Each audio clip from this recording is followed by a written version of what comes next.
بسم الله الحمد لله رب العالمين لما مدن تكسو قيب الشيخ فلدن وهو الرئيو وقانك حسبه مرتي شرف تكله هواينك لليرادة أقوينهنك وضيدا وعليكم السلام يا السلام عليكم ورحمة الله وبركاته بعد السلام يورب محمد عبدي بن ودم يسيو هيستو دبيسي قاليسي waxay tiri allow ku gargaar geeyiga nabado dadkana gaarsi libiyo midnimana ku darno iyo midnimo biidilaahi kariim bacda salaam hadal walba iyo madal walba waxay leedahay kelmadeeda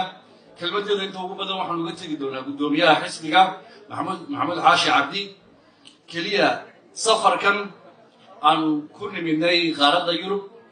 oo insha Allah aan ugu gudbi doono North America waxa uu magaciisu yahay oo horay maanta bartiisa Facebook ugu baahiyay gudoomiyuhu ka iyo kasbashada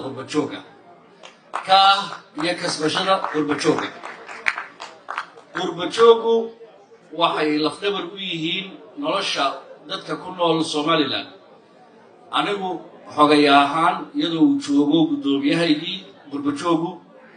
waxaan safarka ula soconaa saddex qodob qodobka koowaad waxa weeyaan in bulshada reer Somaliland ee kala duwan aan ku baraarujino wacyiga iyo waayaha dalka uguna mahad celino hawsha adag ee hayaan ee qoysaskooda walaalahood iyo waalidkooda ay ku garab taagan yihiin bil walba iyo sanad walba qodobka labaad oo ah xisbiga ka oo aan rabno siyaasadiisana ay tahay in aan ka bedelno qaab siyaasadeedkiisa xisbiyada qaranka Somaliland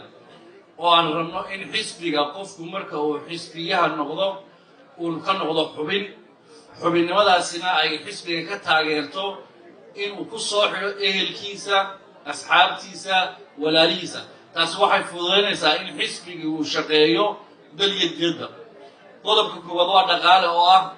wadogtihiin dalkeenu uma dhisnaa institutionska wadamadan aan joogno anigu waxaan deganaa Sweden 12 sano waxaan ka mid ahaa xisbiga ugu weyn dalka Sweden ee la yiraahdo Social Democrat ama xisbiga shaqaalaha waxa uu ku shaqeeyaa dhaqaalaha ay bixiyaan xubnuhu waxaan ka noqday xubin sanadkii 2012 waxaa la iga doortay Sweden 3 jeer oo golayaasha deegaanka iyo gobolka la iga doortay waxaa la igu doortay waxay ahayd mimbarkii aan bixin jiray markii aan xubin ka noqday xubinnimadeedii aan noqday qof active oo ka qayb qaata hawlaha xisbiga ka socda waxa la ii nominate inaan noqdo xubin golaha deegaanka taas oo igu doorteen dadkii xisbigeenu wuxuu dhiirigelin doonaa in aan qaabka u shaqeyno ah in xisbiga dhaqaalaha uu ku soconayo uu ka yimaado taageerayaasha iyo xubnaha xisbiga taas oo kaga duwanaan doonaan dadka kale iyo asxaabta kale qodobka ugu dambeeya waxa weeyaan in xisbigu uu yeelan doono nidaam ka duwan nidaamyadii hore oo loo qaabeyn doono dadka xubnaha ah waxaan ku dhiirigeliyaa dalka Faransiiska oo hawl culisi aan toddobaadkan ay hawl badan qabteen xafladan ay ka qabanayaan soo dhaweynteedii aad iyo aad baan uga mahad celinaynaa waxaan rajaynayaa in caawa inteena joogtay aynu samayno liis halkaan ku samayno oo xubinnimadeena aynu ku dhiirigelinaa xisbiga inaan xubin noqonay waxayna sidoo xuquuq ka duwan xuquuqaha kale caawa xubin ma noqonaa ka noqonaa ma noqonaa xubin